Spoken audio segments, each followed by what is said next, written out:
Todo mundo y su abuelita te repiten que Excel es un mundo y que nunca vas a acabar de aprenderlo y toda la onda. Sí, muy padre. Pero en realidad el 95% de la chamba vas a estar usando las mismas 10 funciones. Así que en este video voy a intentar hacer lo imposible y en menos de 10 minutos te voy a intentar enseñar todas las funciones y fórmulas que necesitas de Excel. ¿Le creyeron? ¡Qué ingenuo! ¿A poco de verdad Tan creía que lo lograría en 10 minutos? Nota que no es una guía completa, nos faltaría ver tablas dinámicas y gráficas y varias de esas cosas, pero en estos 10 minutos deberías de ver todo lo que necesitas. O más bien, todo lo que te hace falta practicar mucho, porque en 10 minutos no aprendes así seriamente. Ok, vamos comenzando. Excel básicamente es este lienzo en blanco. Aquí le estoy poniendo un montón de ejercicios, vamos viendo cuántas de estas se saben o cuántas de estas necesitan practicar. Primero, la suma. Para escribir una fórmula en Excel, tú empiezas con un más o con un igual. Mucha gente me pregunta por qué escribo más. Ah, bueno, es más fácil para mí. Es una sola tecla escribir el más aquí en el teclado. Ok, empiezo mi fórmula con el más. Voy a seleccionar alguna celda y le voy a decir que le sume más otra celda y ahí me dio una suma sencilla. ¿Qué pasa si yo quiero hacer todo esto? O sea, la suma de toda la columna. Simplemente escribo suma, agarro todos mis datos, cierro paréntesis y listo, ya tengo todos mis datos. Si yo no me gusta este formato de número, vengo y presiono Control-Shift-1 y ya me da un formato de número más interesante. Pero hay una manera todavía más interesante de hacer esto, y es presionar Alt-Shift-0 y me da la suma así en automático. Entonces, bueno, ya saben sumar en Excel. Para restar es bien sencillo. Van a abrir la fórmula, igual con el más, yo siempre las abro con más. Van a escribir 1500, o selecciono mi 1500, luego escribo menos y me da 400. Y pum, ya tenemos nuestra resta. Ok, multiplicación, está bien sencillo. Abrimos con el más, no importa que va a ser una multiplicación. Y voy a agarrar este, voy a multiplicar con un signito de por y selecciono el que sigue. Ok, ¿qué pasa si yo quisiera seleccionar, multiplicar todos los números? Bueno, simplemente voy a escribir producto y voy a decirle selecciona todos estos datos y ya me va a dar el resultado de multiplicar todo eso. Quiero que me dé el resultado como número, Control-Shift-1 y listo. Ok, división. Está bien sencillo. Selecciono el 2048, le digo entre 128 y ya me da mi división. Ok, si quiero seguirla, pues simplemente agarro el 16, por ejemplo, entre 2. ¿Qué pasa si intento dividir entre algo que no cuadra? O sea, por ejemplo, un 3 no cabe en 16. Entonces me va a dar decimales, 5.33333. Yo puedo hacerlo más grande o más chico según cómo lo necesite. Por ejemplo, la mayoría de la gente lo necesita a 2 decimales. Entonces le pico aquí estos botones. Ok. Un caso muy común en corporativo. ¿Qué pasa si yo necesito multiplicar este por este, este por este, este por este, este por este y todos los resultados sumarlos? Ah, bueno, en ese caso entra una formulita que se llama suma producto. Suma producto, la escribo aquí y me va a preguntar, ¿cuál es la primera columna de datos que quieres multiplicar? Esta de aquí. Se la selecciono toda. Escribo coma, selecciono toda mi columna de datos de acá, cierro paréntesis y listo. Esto me da el resultado de haber multiplicado este por este y sumarlo con este por este y sumarlo con este por este. Por este, perdón. Una eternidad más tarde. Y así nos la vamos llevando. Ok, uno que probablemente no aprendieron en el kinder. Stewie Griffin, científico, inventor, bebé. Y tampoco aprendieron en Excel es residuo. Residuo lo que nos da es cuánto sobra después de haber hecho una división donde no cabe algún número. 28, 5. Ahora, ustedes de sus operaciones de kinder recuerden. 28 entre 5, ¿cuánto me daría? Pues me daría 5 y sobrarían 3. Entonces residuo, la fórmula me va a decir 3. ¿Ok? Porque es lo único que me va a dar, el residuo. Ok, de nuevo, de las operaciones que hacían en kinder. 37,12. ¿Cuánto cabe? ¿Cuánto es 37 entre 12? 3 y sobra 1. Entonces le pico enter y me da 1. Ok, por último. De preparatoria, porque nunca me aprendí la tabla del 7 hasta la prepa. Número 65 entre 7 da... Ay, güey. 9 y sobran 2. Entonces ahí está, sobraron 2, perfectamente. Va, entonces ya tenemos aquí nuestras operaciones fundamentales de matemáticas. Llevamos 4 minutos y medio y vamos viendo qué más podemos hacer. Ok, en primero de primaria entran y les empiezan a enseñar estadística, que es promedio, máximo, mínimo, rango y desviación estándar. Ahora, en Excel probablemente nunca se los enseñaron. De hecho, uno de los términos de búsqueda más comunes en Excel, en Google, pues, es cómo calcular la desviación estándar en Excel. Y pues es una cosa muy sencilla. Deberían de saber hacerlo. Aquí yo tengo un montón de países latinoamericanos y su PIB per cápita nominal. Obviamente Puerto Rico nos está destrozando toda la serie porque ni país independiente es. Es Estados Unidos, básicamente. Ok, vamos a hacernos el punto. Vamos haciendo aquí un promedio. Para calcular promedio lo que tú tienes que hacer es tienes dos maneras de hacerlo. Escribes más y luego escribes promedio. Y luego seleccionas todos los números que vas a promediar. O la alternativa es venirte aquí donde dice autosuma y seleccionar promedio. Y luego seleccionar con el mouse todos los números que vas a promediar. En mi opinión es más sencillo hacerlo con el teclado, pero cada quien sabrá qué es lo que hace con su vida. Ok, el máximo. Para eso existe una fórmula que se llama max y simplemente seleccionamos todos los números de aquí me va a decir cuál es el máximo. Es obvio, es Puerto Rico, porque está ordenada de mayor a menor. El mínimo, también, es obvio. Escribo min, ¿y cuál es? Pues es Haití. Entonces ahí está, 1748. ¿Por qué? Porque está ordenada de mayor a menor. No es porque obviamente Haití siempre está al fondo de esos rankings. Luego, rango. Rango es básicamente cuánto hay de diferencia entre el más alto con el más chico. Entonces, este menos este me da 33.460 de rango. Es una simple resta. Y por último, la desviación estándar. Muchachos, esta se supone que son todos los países de Latinoamérica. ¿Por qué le estoy diciendo que se supone que son todos? Bueno, porque tenemos dos maneras de calcular la desviación estándar. Desviación estándar muestral y desviación estándar poblacional. Son estos dos. Muestral significa que solo agarré unos cuantos países. Poblacional significaría que agarré todo el universo de países. Vamos a fingir que no existen los países del Caribe. Esto es simplemente Latinoamérica. A pesar de que dice Puerto Rico. Y vamos a seleccionar la poblacional. Seleccionamos todos estos datos. Y ya, me da que la desviación estándar entre los países de Latinoamérica en PIB per cápita es $7.851. Ok, perfecto. Entonces ya sabemos hacer estadística de primaria. Bien, entonces, en secundaria probablemente entraron y les empezaron a enseñar lógica de sí, negación, todo eso. Bueno, aquí en este caso tienen que aplicar la lógica que aprendieron en secundaria para cumplir esta instrucción. Cualquier factura pagada con más de 15 días de retraso se manda a cobranzas, ¿ok? Entonces lo primero que quiero que aprendan es otra cosa completamente diferente. ¿Cómo escribir la fecha de hoy? Bueno, tienes varias maneras. Puedo escribir control coma y me daría una fecha fija. Presiono control W y me da el formato este que me gusta a mí.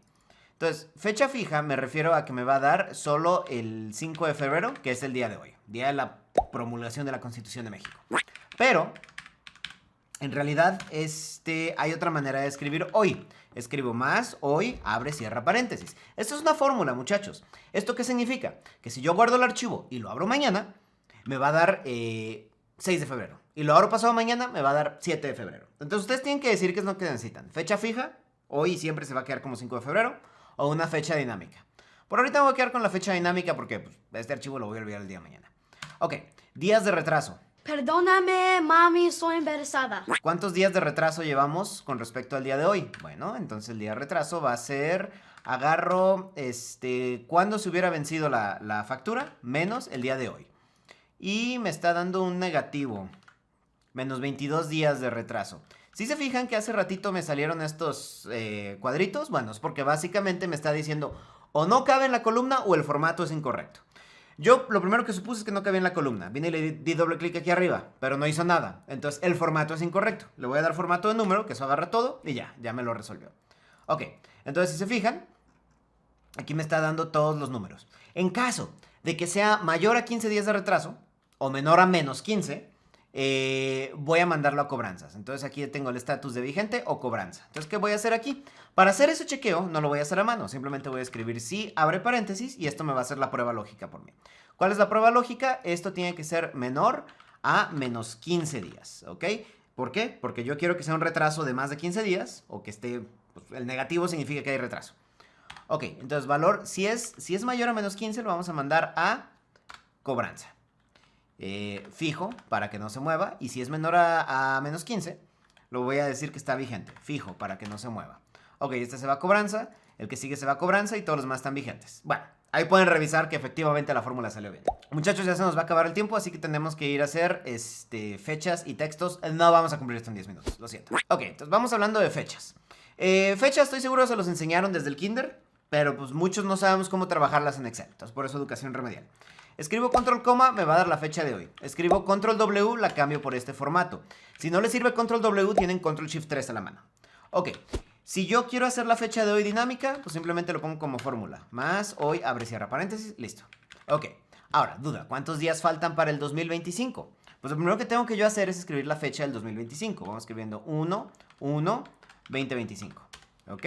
Y luego vamos a escribir aquí la fecha de hoy. Y, no, perdón, vamos a escribir aquí una referencia al 1 de enero del 2025 menos hoy. Y se fijan, nos faltan 331 días para cambiar de año al 2025. Eso es siendo esto. Ok, una pregunta más interesante. Si me pienso morir el 1 de enero del 2070, ¿cuántos meses de vida me quedan? Bueno, vamos escribiendo aquí 1/1/2070. Ok, entonces vamos escribiendo la fecha de hoy. Y ahora sí, ¿cuántos meses de vida me quedan? pues básicamente voy a escribir sí fecha. Si se fijan, no me la está sugiriendo porque es una fórmula secreta del Excel. Y vamos a agarrar fecha inicial, que es la del 2024, fecha final, que es la del 2070, y luego voy a escribir una coma y voy a escribir entre comillas M. ¿Ok? Esta M de aquí lo que me está diciendo es, vamos a dar al formato en meses. Me quedan 550 meses de vida. ¡Ay, no! Suena como mucho, pero en realidad ya se nos van a acabar. Ok, vamos armando una tablita que empiece hoy y avance mes a mes por 12 meses. Esta está más interesante.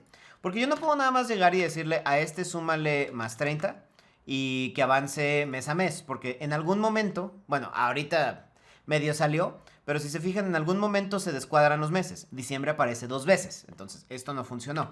¿Cuál es la manera correcta de hacerlo? Bueno, simplemente voy a escribir fecha mes y le voy a decir, esta es la fecha inicial, quiero que avances un mes. Y entonces ya se está moviendo correctamente, abril, mayo, junio, julio, agosto, septiembre, octubre, noviembre, diciembre, enero, ¿ok? Entonces la manera correcta de ir avanzando con meses en Excel es con la fórmula fecha mes. Ok, descompone esta fecha en partes, pero no me dieron una fecha. Así que vamos escribiéndola 25 de mayo del 2024. Ok, y para descomponerla en partes yo tengo que hacer 3 fórmulas. Una fórmula que se llama año, que me va a dar el 2024. Una fórmula que se llama mes, que me va a dar el número de mes. Y una fórmula que se llama día, que me va a dar el 25. Ahora, aquí hay otra cosa bien interesante que vale la pena mencionar, y es que Excel da las fechas de cierta manera en particular. Este es el formato fecha, pero si yo le doy formato de número me da 45.437. Esto es la cantidad de días que han transcurrido desde el nacimiento de Jesucristo nuestro Señor, que fue en el 1 de enero del año 1900, según Excel. Entonces, como tema interesante, si tú en algún momento tuvieras que meter alguna fecha, como por ejemplo el 24 de junio del 1898, según Excel el mundo no se había inventado en ese momento. No lo puedes convertir a fechas. Esto no es una fecha, según Excel. Nada que venga antes del año 1900 es una fecha. Para Excel, el mundo se creó el 1 de enero del 1900. Entonces, por último, si yo tengo 3 elementos diferentes en fecha y tengo que componerlos en una fecha, yo lo primero que tengo que hacer es convertir el mes a número. Ahorita me voy a saltar olímpicamente este tema de cómo convertir mes en letras a número y lo voy a poner en 5, para no hacer más largo el video. Entonces ahora sí, le voy a decir, vamos a armar una fecha donde el año es este de aquí, el mes es este de aquí y el día es este de aquí. No funciona con meses en texto. Para eso hay otros procedimientos un poquito más largos que no caben en este video. Pero si se fijan, acabo de armar una fecha aquí. Ok. Vamos pasando a textos básicos, muchachos. Vamos a separar estos textos, estos nombres, en nombre y apellido. Curiosamente, todos los nombres salieron de la lista del registro civil de nombres que están prohibidos poner en México. No sabía que existía dicha lista, pero ahí se las dejo por si la quieren consultar. Ok, entonces, ¿cómo separar estos nombres en nombre y apellido? Hay varias maneras. El primero es utilizar una cosa que se llama dividir texto, donde simplemente voy a agarrar el nombre y le voy a decir, me vas a dividir todos los espacios que aparezcan. Entonces, si se fijan, aquí ya me dio mi dividir texto. Arrastro para abajo. Ahí está. Ok, hay otra manera de hacerlo. Voy a borrar esto de aquí y simplemente le voy a decir Caraciola, qué bueno que se prohibió ese nombre, Contreras. Ya lo escribí ahí, me vengo a rellenar y le digo relleno rápido. O aquí en rellenar le digo relleno rápido. Si se fijan, me hizo el favor de el título también rellenarlo. Separa y apellido, ese no lo necesito. Entonces lo voy a borrar. Ok. Entonces, ahora vamos a juntar estos en nombres y apellidos compuestos. Entonces, para juntar simplemente le voy a decir concat. Le voy a decir este primer texto, este segundo texto, cierro paréntesis y ya me lo pego. El problema es que me lo pego de más, porque si se fijan, no me puso un espacio ahí. Entonces yo tengo que decirle, me vas a pegar el primer texto, coma, comillas con espacio, coma, esto del final. Y ya, si se fijan ahí ya me dio mis datos. Ok, por último, ¿qué pasa cuando tienes títulos así mal escritos en el sentido de que tienen muchos espacios por todos lados? Tienen nombres así por todos lados. Para eso vas a utilizar una forma que se llama espacios. Algunos de ustedes no la tienen. En caso de que no la tengan, ustedes tienen una que se llama limpiar. Y si se fijan, ya tenemos nuestro título bien escrito sin espacios excesivos. Entonces, de esta manera yo puedo limpiar datos que vienen mal hechos. Ok, por último, un extra, que tal vez no les va a servir en la vida o lo van a usar muy poco en la vida. Transponer, pero con fórmula. Transponer es básicamente voltear. Yo aquí tengo mi misma lista de países que tenía arriba, pero está volteada. ¿Qué pasa si la quiero arreglar? Bueno, básicamente vengo y le escribo aquí transponer y voy a seleccionar mis datos, cierro paréntesis y ya me los transpuso. Otra manera de hacerlo es simplemente copiar y venirme aquí a pegar especial y utilizar este simbolito de transponer. Y listo, muchachos. Ok. Les mentí completamente, no logramos convertirlos en un máster de Excel en 10 minutos. Ven, ¿Qué les dije? Diario es lo mismo con Dan. Pero pues ni modo, es lo que hubo. Nos tardamos creo que 17 minutos. Ya la edición final me dirá cuánto nos tardamos. Espero les haya gustado este video todo maníaco y nos vemos en el próximo video.